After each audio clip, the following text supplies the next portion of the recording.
Welcome to More to Explore. The sessions this week we're featuring beautiful sessions, and we have the College of Global Futures here today. I'm your host, Bridget Bavasset. I work under the College of Global Futures and have taught some study abroad courses.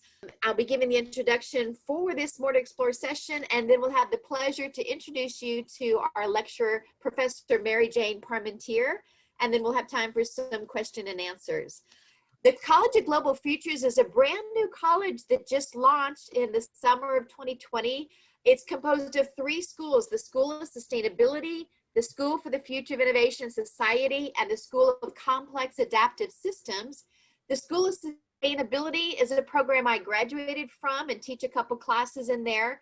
There are 5 degrees in the Bachelor Systems within the College of Global Futures. So the School of Sustainability has 3 of those degrees. There's a Bachelor of Science, where you might focus on energy, materials, and technology, or drive into economics, such as corporate sustainability, or the science of ecosystems. We also have a Bachelor of Arts degree in sustainability that focuses on society and policy and governance, and how we're developing internationally, and how cities are building out with needs of energy, water, transportation, affordable housing, jobs. And then we have a Bachelor of Science in Sustainable Food Systems that just launched a couple years ago.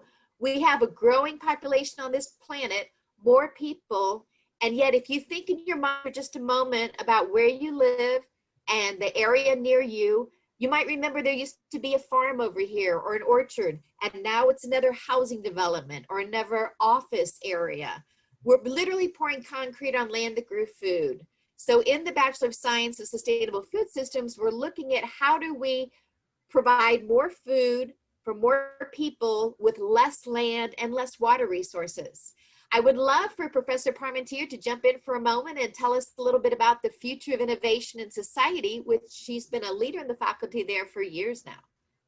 Sure. Thank you, Bridget. Mary Jane Parmentier, and this year I'm the co-chair of the undergraduate programs. I'm also the chair of the graduate program. If you look down on the left column under the 4+1, that's where you can in 5 years get your bachelor's and a master's degree. I'm the chair of the Global Technology and Development Master's degree, and that's what I've been doing for a long time. But I'm excited to be working more closely with the undergraduate program this year. So the Bachelor of Science or Bachelor of Arts, and they're very similar. It just depends on whether you take foreign language or extra math, depending on which one you pick.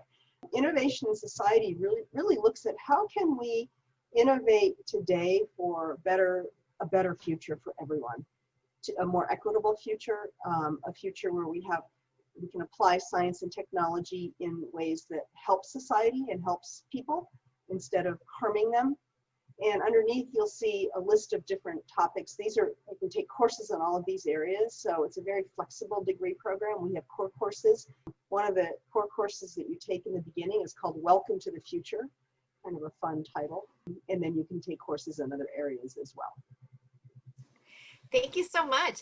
The third school is the School of Complex Adaptive Systems. Currently, that's a graduate program, but as an undergraduate, you can get a certificate in biomimicry, which is a very exciting growing field. When we look at how these global futures will translate into career opportunities, all of our programs, the 3 schools are teaching in a transdisciplinary way. This is important because if you look at how in the United States, only 1 in 4 adults have a job that's related to what they studied in their college. When you teach in a transdisciplinary way, you're looking at innovations and you're looking at sustainability challenges, and you're saying, how would an engineer approach this? How would a businessman? How would policy and governance help with this issue? What is the science behind it, the social science behind it?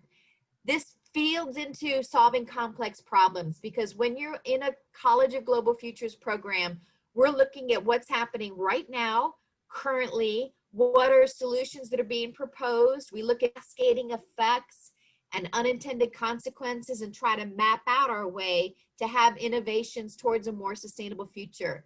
The beauty about this entire program is that you come out with your diploma and real world experience. A lot of our programs require that you have a capstone research project or an internship. So you're out working with people. Mary Jane and I teach study abroad courses where we incorporate service learning, working with stakeholders in those countries on problems. And so you've got that collaboration. And by the time you graduate, you've got a resume saying, I helped, with a tea plantation in Cambodia. I helped, building an animal wildlife rescue center in Costa Rica. You have this beautiful experience of local internships, capstones, as well as being able to do international work as you choose. And a great thing about Arizona State University is that we have been working on the United Nations 17 Sustainable Development Goals with projects around the world. We do this through our professors who have fellowships and they do research, and we have students doing study abroads as well as overseas internships and fellowships as well. ASU is the 5th in the world. Out of 766 institutions on our earth, ASU is 5th in the world at helping countries meet these goals. The first target date is the year 2030. So we're about 10 years away to be working on issues of poverty and food and water and education. In the United States, Arizona State University is #1, and only 3 American universities even ranked in the top 100 of the world. This is a quick snapshot of where the Future of Innovation Society and School of Sustainability graduates are working out in the world. And this is not all of the companies. This is just a handful to show you variety. So you see there's a lot of innovation jobs with tech industries and retail, and there's financial jobs, and we've got nonprofits, educational jobs, city jobs. There's so much variety out there because, again, we have that transdisciplinary approach. The topic today for this More to Explore session is technology and global futures. I'm so pleased to present Professor Parmentier. In addition to what she mentioned earlier with her work, she also served in the Peace Corps in Morocco, teaching high school English. She's been with Arizona State University since 1999, has done so much work in terms of the Middle East, and she teaches and designs courses in Latin American and Middle Eastern politics and governance and technology and those international politics. She just believes strongly in international education, and she's one of the most experienced and the most popular study abroad professors at Arizona State University.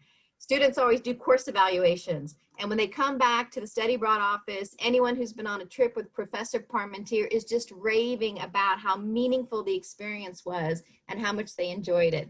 So with that, I would like to turn this over to Professor Parmentier. Thank you so much, Bridget. Wow, I don't know what to say after that wonderful introduction. So nice. So we're going to do a poll, but first I just want to talk about why we selected this topic for today. All of our degree programs, technology factors in really significant ways. So whether you're studying sustainability or innovation in society, we all know that technology is, sort of cutting in innovations is what we are looking for in having a more sustainable world. Bridget talked about agriculture. Lots of technology has been looking at more sustainable agricultural practices. In innovation in society, we look at things that are just happening so quickly. Artificial intelligence, self-driving cars, we're all tied to our cell phones. What does that do to us? All these questions.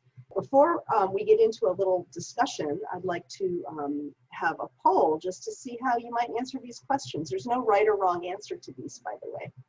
And checking in, can everyone see the poll? And go ahead and give your response. We have 8 seconds left.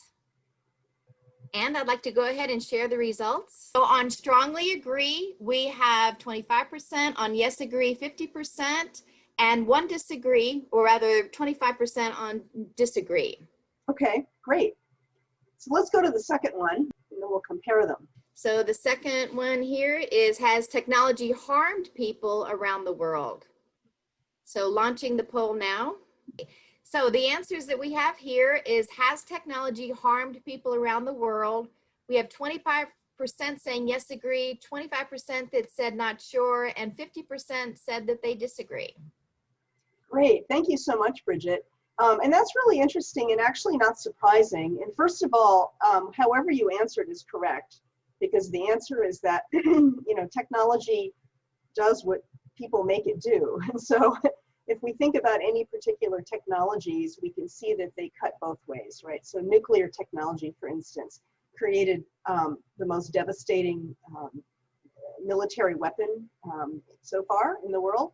And at the same time, it creates what many people feel is a clean source of energy. And really, any technology, you could find this double-edged sword and many nuances in between. But what's interesting is that more people felt that it did improve lives, and less people thought it was harmful, which I think when we're looking at an audience of people in the United States, that makes a lot of sense, and we'll see why in a little bit. So we can go to the next slide. Yeah, so the next slide, I don't know if any of you have seen this picture before. It's a painting by John Gant from the 19th century. It's called American Progress. And I have two slides here. On the left, you'll see a book called Does Technology Drive History? Which is a fascinating question written by two professors from MIT, published about almost 20 years ago now. It has very interesting essays on sort of, you know, the fact that it's not a one-way, it's not technology driving history, because after all, who creates technology? People do, right? So it's mutually constructive, right? So technology and society, we create technology, technology then has an effect on society.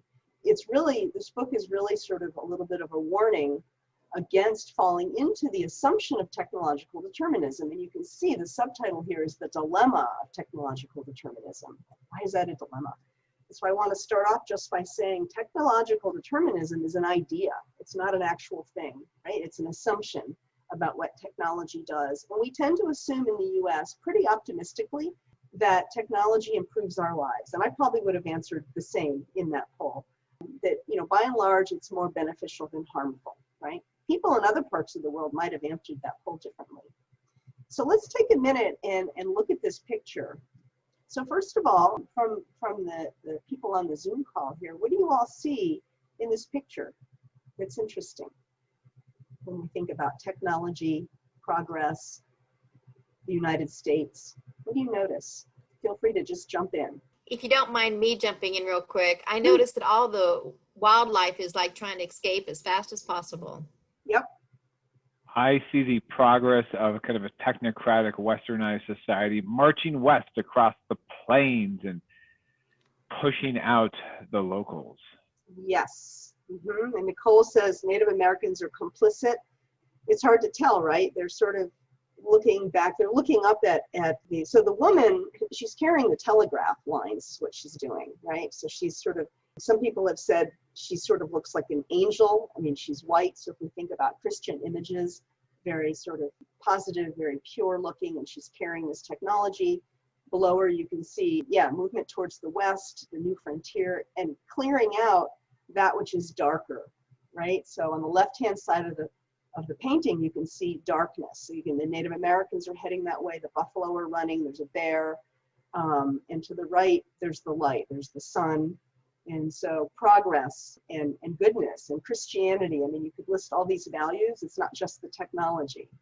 What else do you see? What other technologies do you see? Well, of course, the train.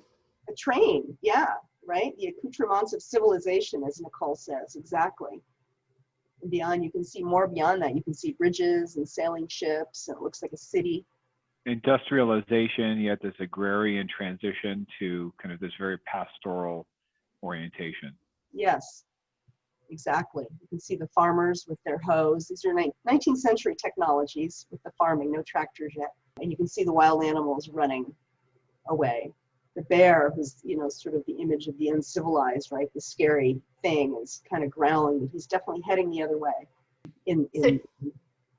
Yeah. Just ignoring basic geography, I would say that all that technology and the sun over there, it looks like a global warming because they don't have any snow melt there, but yeah, we still have snow on the other side.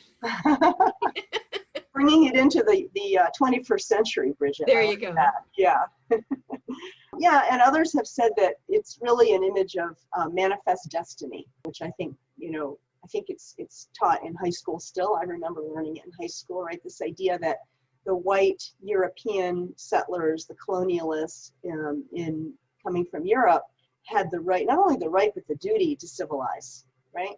The duty to clear the land, make it domesticated agricultural land and removed the savage animals and the savage people, which is shocking to us now. We abhor that, but that was certainly part of manifest destiny and certainly the feeling. And that's what all the literature from the 19th century shows us. Great. Any other comments? Not much representation of native that's right. So there were Mexicans and Spanish and native tribes that had civilizations here, right? They had settlements and nothing.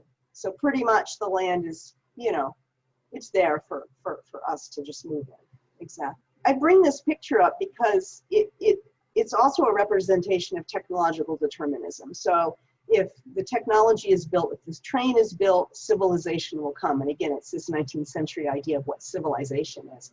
But the technological determinism is quite profound and quite deep in US society. We have a tendency to think that, if there's a problem, we can fix it with a technological innovation, right?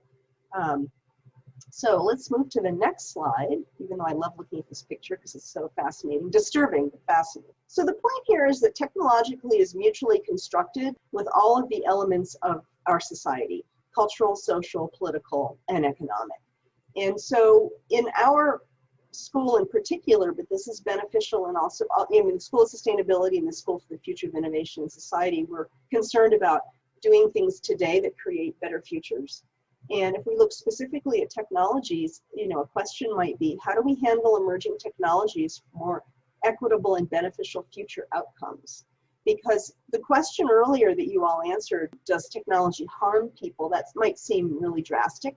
Sometimes it doesn't harm people, but many people are left out of the technological advances that we join. And I'll talk about that a little bit more with some of the questions below. And so I'd like to raise each question and get your ideas, and I can share my ideas, because these are the kinds of questions that we're concerned about. So something very, very present. As we know, there are researchers around the world and governments and private companies scrambling to come up with a COVID-19 vaccine, right? But who will get that vaccine once it's developed? Who's developing it? Is it being developed within nation states? And so is it just people in those nation states? And even if that were the case, if we take the United States and it's developed within the US, who in the US is going to get it first? Any thoughts on that? Yeah, go ahead. Nicole says, people with insurance who can pay. Yes. And so we know that this is very tied then to public policy around healthcare. We know it's very tied to socioeconomic income and access to healthcare and access to insurance.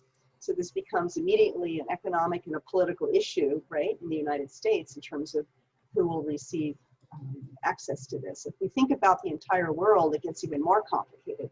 Yeah, we've commodified the healthcare.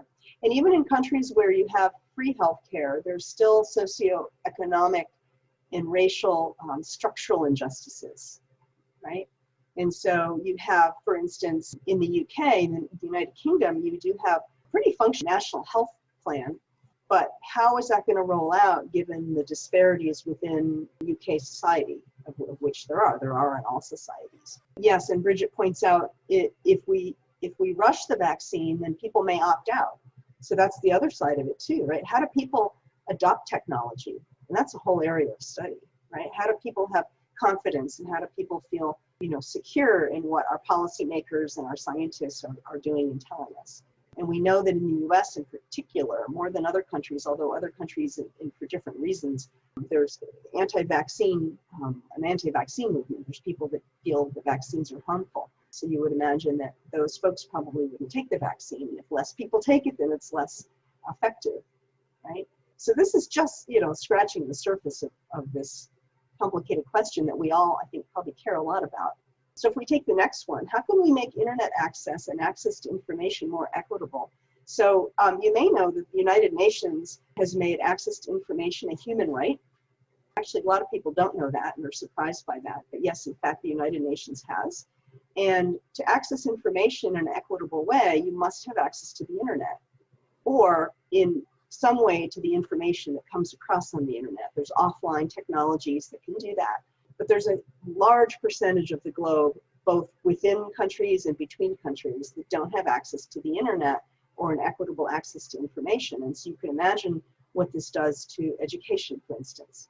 Actually, everything, healthcare, but if we just take education, what about all, we're teaching remotely, a lot of us right now. A lot of high schools are doing it remotely and so forth because of the pandemic. But what about countries where the majority of people have no access to the internet at home? How do those kids continue to study? And of course, we know that there's a digital divide here in the U.S. Yes, for example, in the United States, the Indian, the Navajo reservation right here in Arizona has seen a higher rate of the disease due to a number of factors. One being the lack of water, right? We're told to hand wash. Well, if you have a lack of water, how do you do that? But they also have a lack of energy, electricity, and access to the internet right here in Arizona. So how can we make the internet and your internet access more equitable? Well, that's a huge question. Any ideas? If you could speak a moment to a frightening story that I had heard before. There was a nonprofit international aid organization that donated solar panel technologies so that impoverished areas in sub-Saharan Africa would be able to get the power to drive computers and to work from there. And as soon as the solar panels were all set up and the nonprofit left, a neighboring group came over and stole the technology to sell it. I mean, so it was the challenge there of if there's a value to a technology that in a disadvantaged area, that may cause a lot of harm to the people that received it. So how does that balance out, do you think? Yeah, Bridget, that's a really good question. And I see Nicole too has talked about mobile trucks with internet tower capabilities or drones. So we have technologies, don't we? I mean, we have technologies that can bring internet, which would then bring educational material, hopefully, to marginalized areas. But how does that roll out, right? How is that protected? And then another issue is, what about the teachers? You need teachers. And so you may be familiar with the one laptop per child that MIT had rolled out about 10 years ago now.